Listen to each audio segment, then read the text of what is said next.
What is up, Pauper players? Welcome back to another Salt and Pauper Saturday video. And today, on its farewell tour before the ban announcement on Monday that will almost certainly include name Sticker Goblin, we're going to be playing an absolutely bonkers combo deck featuring name Sticker Goblin. Let's jump into the deck tech and show you guys what we're working with today because it is gonna be sweet.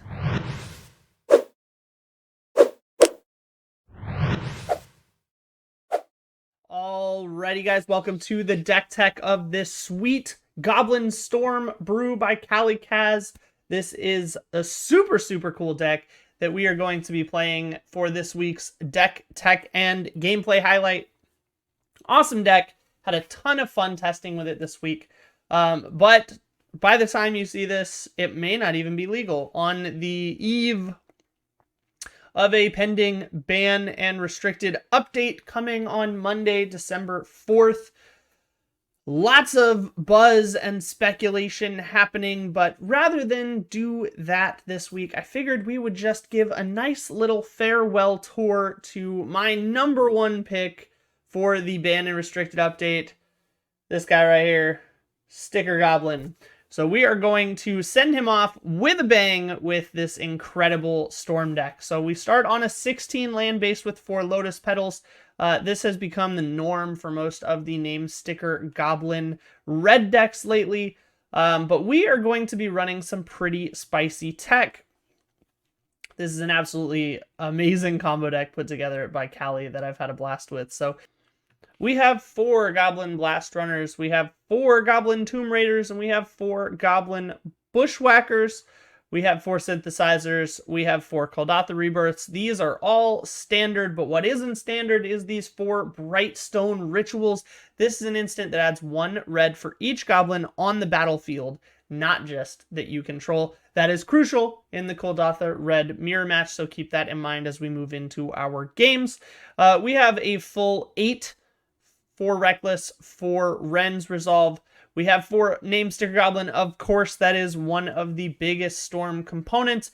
And then we have 4 Goblin Matrons, which is a really interesting tech toolbox that allows us to search for not only Name Sticker Goblin, but Goblin Bushwhacker as part of our finish package, which is a really versatile card that came in tons of handy while playing this week. So really like the idea there.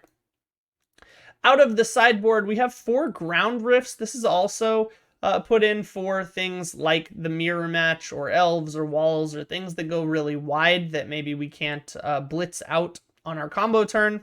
This just allows us to swing unhindered. Not super impressed with this card out of the sideboard, to be honest. Never really saw fit to bring all 4 of them in. Not really sure all 4 is necessary. At most, I think I brought in 2 in my test games. We have 4 Red Elemental Blast or Pyroblast, whatever you have. This is just against the Mono Blue Menace right now, Mono Blue Delver, Mono Blue Terror. They are rampant right now, so we definitely want those. We have 3 Flaring Pains. This is to stop Prismatic Strands, things like that from getting to us. And then we have 4 Goblin Cave, which is a card that I have been looking at in Kuldotha Red sideboard for a really long time, and I'm excited for it to see a home here. This is an enchant land.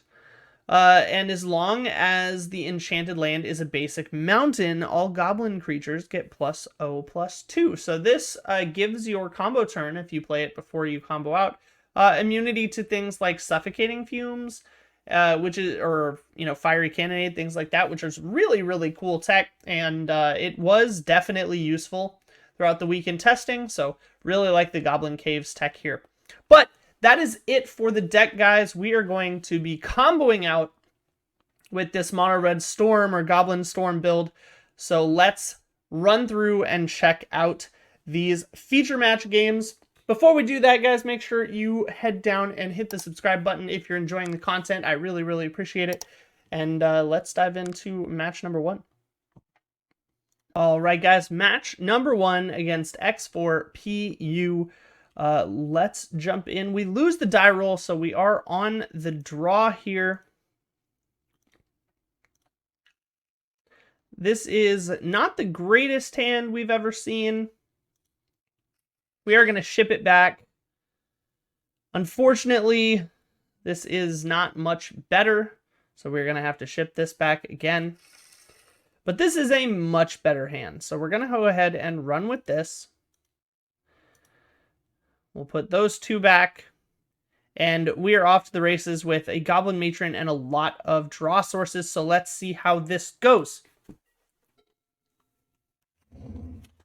Opponent starts out on a Witch's Cottage, which cues us in that they're either on mono black or some sort of black-green gardens. They cycle a Generous Ent, so now we're definitely thinking they're on some sort of gardens build. We are going to lead on a Red's Resolve, showing us Goblin Matron and Lotus Petal. We're going to hold the Lotus Petal back just in case, but we rip a Name Sticker Goblin off the top. So we're going to find a second Name Sticker Goblin here, just so we have a little bit of like snuff out protection or removal protection if they do have a removal source. They use 1, so it feels pretty safe to go for the Name Sticker here. We go for Name Sticker number 2. We go for a Goblin Matron. Get a Bushwhacker. Play Synthesizer. Play a Goblin Tomb Raider. Crack the Synthesizer to see what else we hit here. We hit a Blast Runner, which isn't what we were looking for, so we just crack the Koldafa Bushwhacker with Kicker and swing in. Opponent has another Defile, but they let the original Name Sticker Goblin resolve, which was a huge mistake. They should have just killed it in response to its ability. They let it resolve, so we get a massive combo turn on turn 5 and swing in. Opponent scoops it up, and let's go to game 2. Out of the sideboard, we take out the 4 Blast Runners for 4 of the Goblin Caves.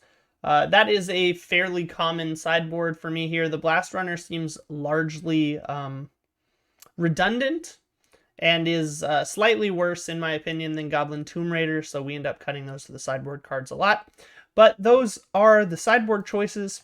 Mainly, we're just bringing in the caves against things like Drown in Sorrow, Suffocating Fumes. That seems like something we're definitely going to be running into from the opponent. So let's see what we start with. This definitely seems like a keepable hand.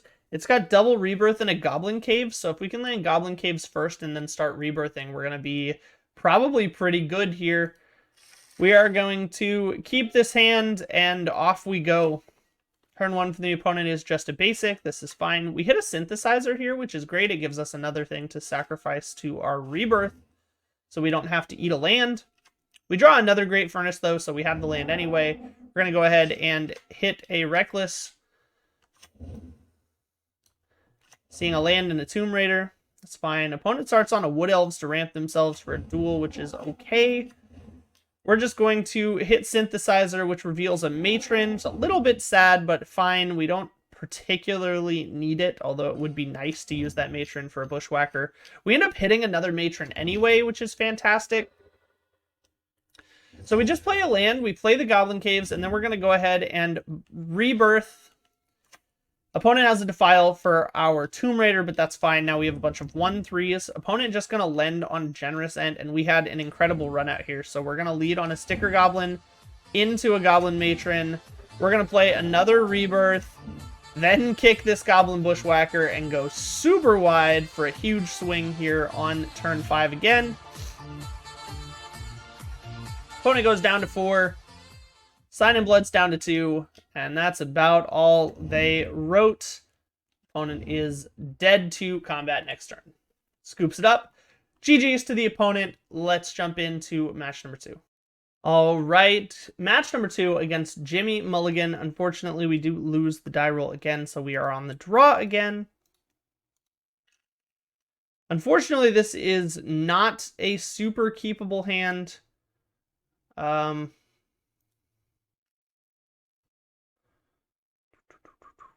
This is a more keepable hand because we get to go Koldafa Rebirth into Brightstone Ritual and Name Sticker Goblin.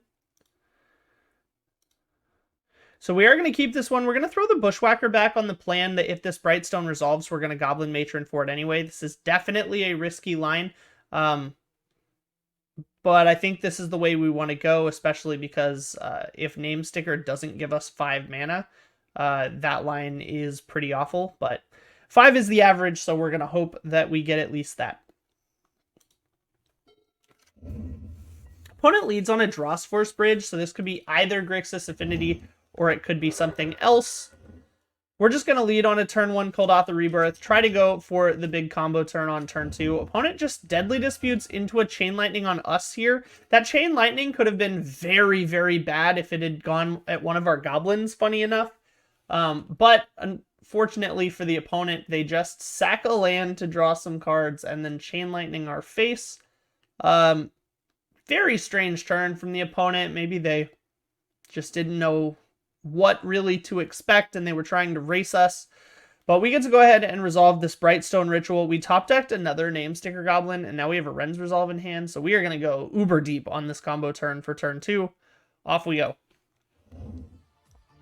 Brightstone into Sticker Goblin. Into Sticker Goblin. Into Ren's Resolve, which shows us 2 draw spells, which is great in case we don't kill. But we're just going to Matron into a Bushwhacker, kick the Bushwhacker, and the opponent scoops it up. A turn 2 kill for the red deck. This deck is very fun, and it can do that on turn 1. So keep your eyes out for those if you're playing the deck. It's a lot of fun, and man, it can go big with these multiple Sticker Goblin and Brightstone Ritual draws. Off to game 2. All right, game 2 against the red-black opponent here. No sideboards. We didn't see a ton from the opponent's deck, but we're just going to run it back. There didn't seem to be a ton that could help us in this matchup. Obviously, the Goblin Caves are a consideration. Opponent is running red with artifacts for Krark Clan Shaman, as well as things like a Fiery Cannonade or Breath Weapon, and obviously have access to Suffocating Fumes, Arms of Vidar, all that stuff. But I think our game plan in this matchup is just to turn 2 them again. So we are going to try to do just that. Obviously, we are on the draw. This is a weird but good enough hand. 4 lanes is a lot, but we have a Blast Runner into a Rebirth, into a Matron. We're going to run it. So let's begin. Opponent has turn 1 for a Vault of Whispers. We top deck a Goblin Tomb Raider. Meant to play the Goblin Tomb Raider there, actually, instead of the Blast Runner, which is a little bit awkward because it means that we're not able to sacrifice an artifact to this Koldath Rebirth this turn and play the Tomb Raider. But we just attack for 3 here. Opponent on double Vampire's Kiss, so pretty clear that they are now on Madness or Red-Black Burn. We're just going to Matron for a Name Sticker Goblin since we have 2 Matrons. We're just going to go real big here because if Name Sticker resolves, we're going to be able to Rebirth Goblin Matron and Bushwhack for a huge swing here on turn 4. We do indeed go for it. Opponent lets it resolve. And we're going to have enough to Koldath Rebirth into a Matron, into a Bushwhacker for a huge swing. You're going to see that line a lot here. Matron into Bushwhacker. We're just going to go. Opponent is going to burn a couple of blood tokens and then concede the game. Not sure what the opponent was looking for there, but definitely a strong start from this deck. And that is the match. Again, very, very fast from this deck. Game 1, we go off on turn 2. Game 2, we go off on turn 4. Not a whole lot the opponent could have done about that. Fantastic, fantastic deck. All right, guys. Last but not least, we have just a little Game 1 quick match against Bullhouse 22. This match only had one game in it. We are on the play, and this is a keepable hand. Not the best hand we've ever seen, but it has a Bushwhacker and a Name Sticker Goblin, so it can't be that bad. We are going to run it off with probably a Goblin Tomb Raider. But we change our minds. We're just going to hold 1 mana and go for the Synthesizer into Tomb Raider next turn. We hit a land off the Synthesizer, which isn't great, but it's good enough. We're just going to Tomb Raider, hit for 2. Opponent blasts the Goblin Tomb Raider, which is unfortunate, but that means their removal is down, so we're going to lead on a Sticker Goblin here. We're going to crack the Synthesizer, we hit a Kuldotha Rebirth, kick the Goblin Bushwhacker in for a lot, and the opponent just scoops it right up. Huge turn 3 kill there. I mean, that's just what this deck does.